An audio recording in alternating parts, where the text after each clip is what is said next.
Thank you, Vance, and thank you, Maya. My goodness, we are talking about visioning versus visualization today. And I think that's a perfect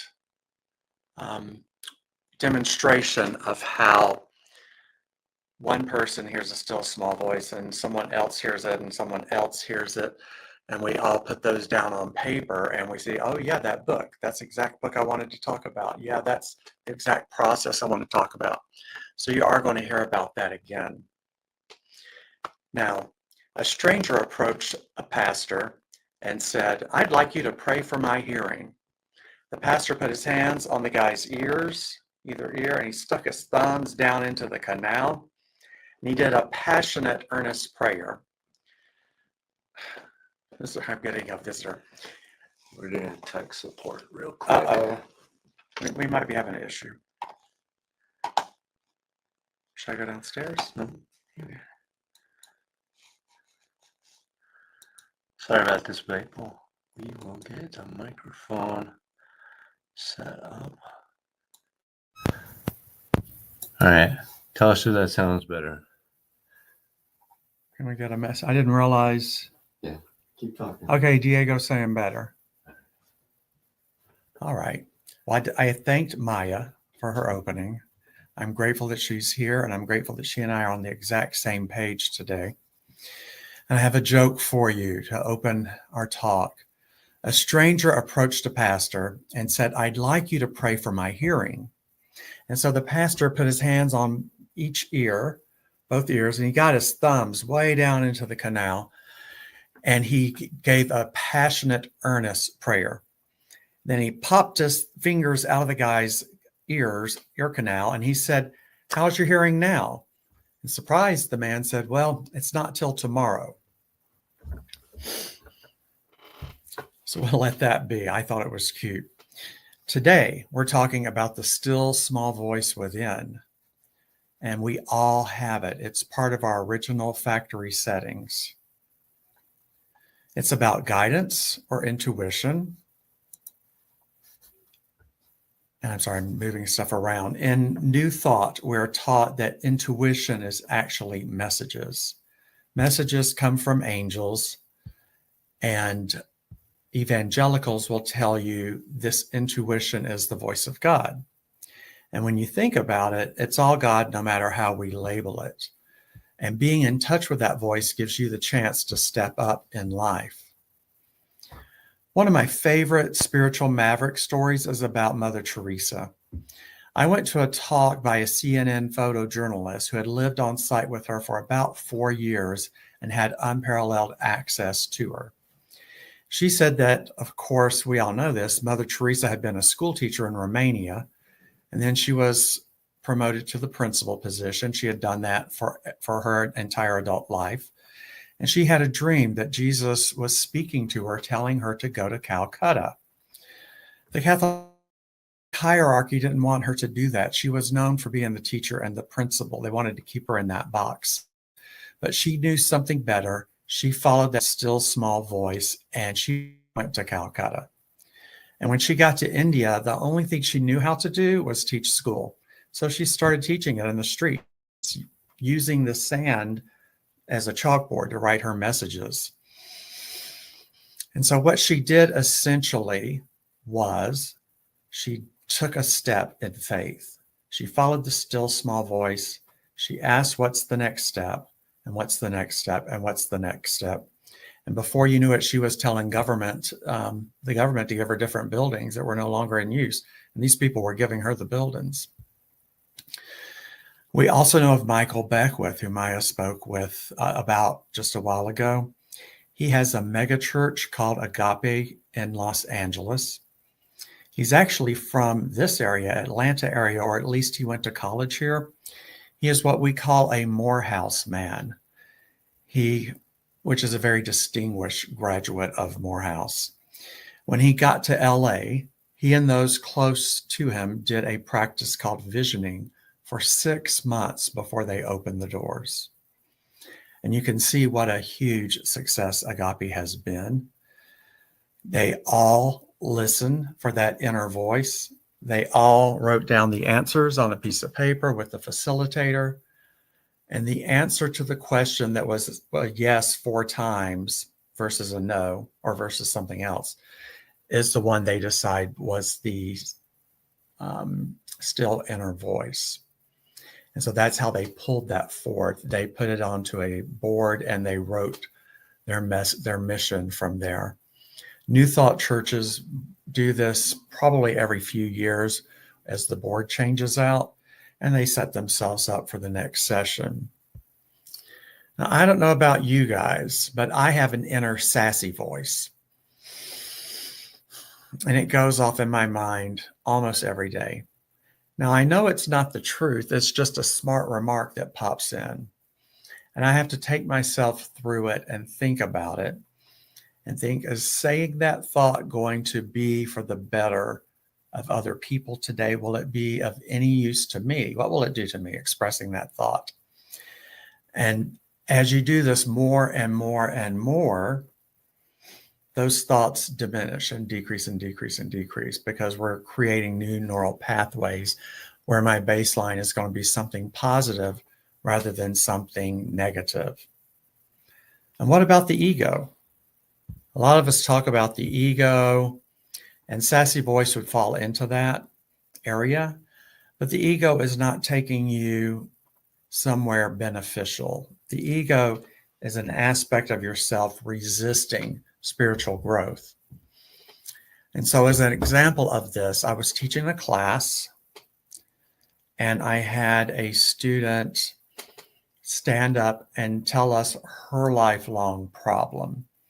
She had been with a woman who eventually left her, took everything with her, somehow threw her out of the house, and she lost the house. It was repossessed, foreclosed on. She lost her job. She lost the ability to be able to go to school. She lost some money. And as in any New Thought class, everyone was throwing suggestions at her. And she became fairly upset over a few different classes as we progressed because she said, well, this happened 25 years ago, but it's still causing me problems right now. And so in her mind, that meant this is a current issue. And we know spiritual mind or spiritual law doesn't care what you put in it. It's just creating the information you're giving it. So she's getting lots and lots of life experiences that further cement into her mind that this is her life now and it's never going to get better. We have to rebuild the neural pathways again to be a better, kinder first response. And kinder to who? To ourselves. If there's an argument going on in your mind, you're unable to hear the still small voice. Ralph Waldo Emerson famously said, to get your bloated nothingness out of the way of divine circuits. In today's language, we would say, get out of God's way. The good news is that it's ours to handle. We don't have to ask anyone else. We can do this on our own. And of course, that's why we have ministers and practitioners who would also love to help you and watch you overcome something in your life. We do this for each other. You may not know that. We're experienced enough to reach out and ask for a lift, like from Maya. And we help each other and we get really good results. Michael Beckwith says that the still small voice is not just a gentle whisper, but a constant intuitive presence that leads us towards our highest good and our spiritual growth. It is the voice of intuition, inspiration, the divine within, and it's always guiding us, even if we don't always recognize it. This voice is part of our deeper, true nature, and learning to listen to it is a key part of spiritual practice. He also touches on external distractions, fears, and the ego can cloud our ability to hear this voice. Those external distractions, and the voice of fear is the ego. When we listen instead to the still small voice, we step out of the noise of the world and the chatter of the mind, and this often leads us to a deeper understanding of who we truly are and what our next steps should be. And in this teaching, we say treat and move your feet. Well, where do you go? You've done the treatment, so the next step will be in your awareness soon. In fact, it's already out there waiting for you to see it, to feel it, and to hear it. And I'm told that the prayer, the next treatment should be, let me see it. What is mine to do right here and right now? Give me the next step. And I always like to wrap that up with the light is on, the path is made clear, and I step out now in faith. So divine guidance is always available to us, and yet it requires stillness and inner quiet to hear clearly. So are your thoughts taking a break? Is there any time to slip in a period of silence? I have a colleague by the name of Martha Creek, who is from Bug Tussle, Kentucky. And in her wisdom, she says that God is in between the words. That is so good that I have to repeat it. God is in between the words. That's a keeper. So this helps you remember, let's get silent. I want to hear God, my higher self.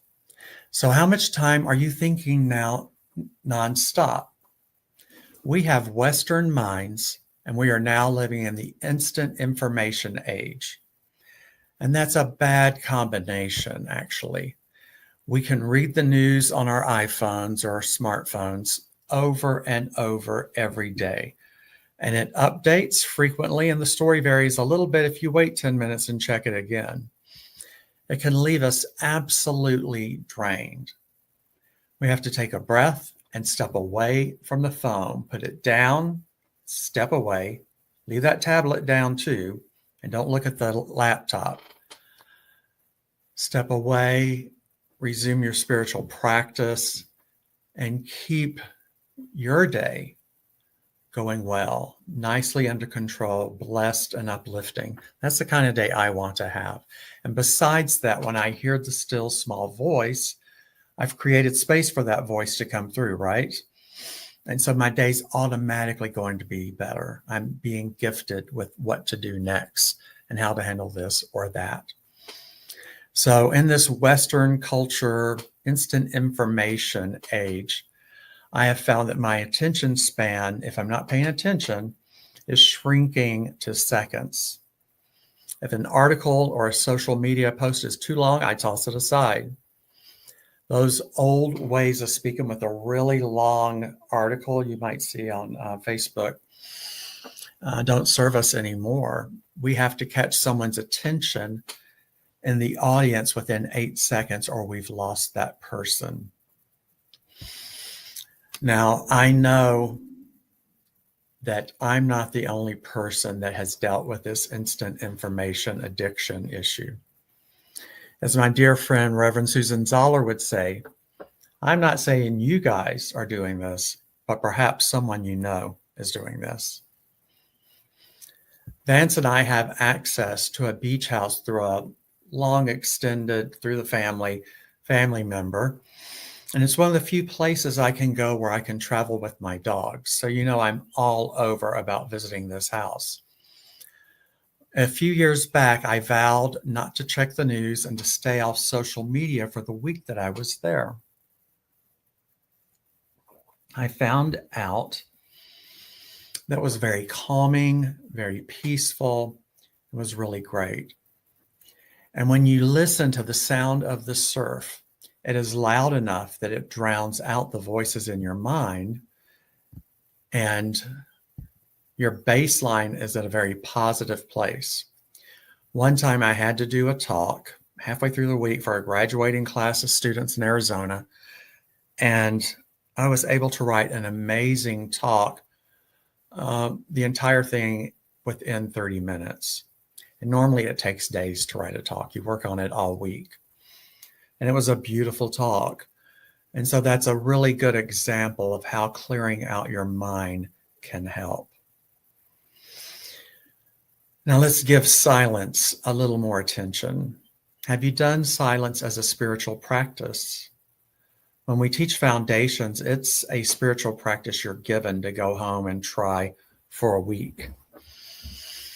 And I have found that it's really important, especially in the instant information age, to have some silent time. Now I get in the car, and as I'm about to click on the radio out of habit or plug in my phone and get a podcast, I'm recognizing that, oh, I was hearing nothing but sound, working on something, listening to something, checking the news.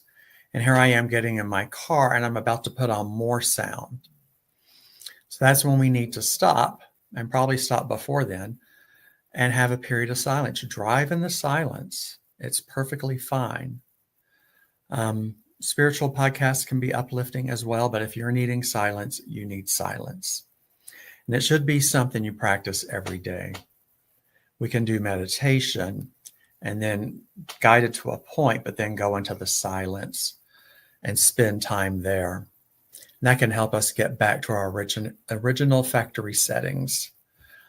I encourage you to sit at least 2 times a day and be in the silence.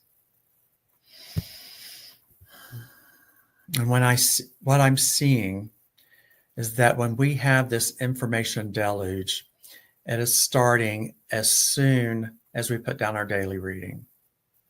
We get all the way through our daily reading, get ready to go to work, and we stop and check the emails and we check the headlines. So we have to be intentional. If we must, you can look at the headlines from your smartphone, from the swipe the downward way so that you can see the headlines, but you're not opening the news. You don't want to get the picture with it because that's when they get you. And you have to remember that the news gets paid by their advertisers by getting your attention in some outrageous way, in a way that draws you in and you're not able to back out. So they want you to look. They want your eyes in the story. And it's completely without concern about how your mental health is that day. So I'm very selective about which articles I will read, and I make sure that I get to the evening before I look at that.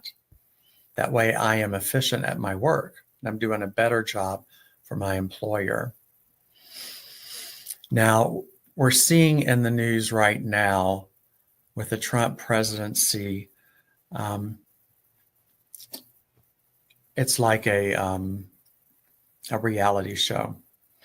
And what I'd like to share is that when he was president before this time, before we knew how he would be a president or his techniques, he would make a statement that he's going to do something. Then there would be a whole lot of news around that. And it had not yet happened. It's what's he thinking about? What's he going to do? What is going to come of that? And then what's going to happen next? And we get caught up in that.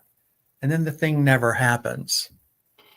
Or like, as we saw this past week, some things happened, but then they were dialed back and some other things did not happen. And I heard on the radio I'm pretty sure on the radio and maybe in the podcast,